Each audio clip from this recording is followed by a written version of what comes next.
Aşıkinem senin ana, sana olan eşkim sonmaz. Ayrılsan da menden ana, kalbim senden ayrılmaz ki. Tebrik edirem bayramını, olmasan da bu dünyada, bu kalbimde yaşarız anam. Sonmaz hiç vakt eşkim ana. Çok aktardım ana seni, dualarına darıxır kalbim. Mən acizəm duan üçün, mən duasız ölləm ana. Sensiz hayatın yok mənası, sanki hayatın itib dadı.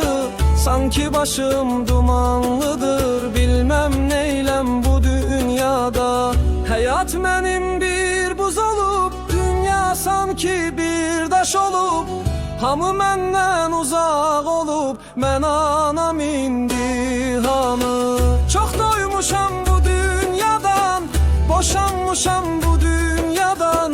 Yok tamahım bu dünyaya, mən nə edim indi ana. Salam olsun anam sənə, eder balam dua sənə.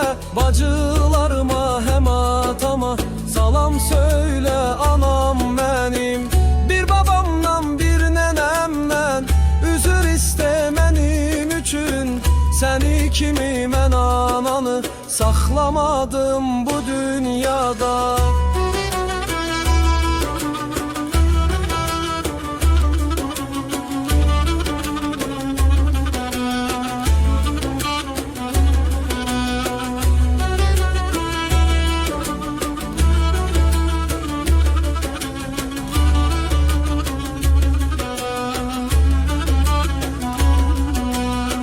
Çok edirdin mənə ümid, sadiq sənə olamadım.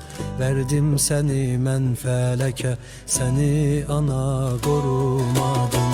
İndi ağlar gözüm mənim, nələsinə ürəyimin. Burnum indi göynər mənim, istisinə anam sənin. İndi salam mən deyirəm, təbrik olsun bayram sənin. Olmasan da bu dünyada, itmez adın bu rəyimdən.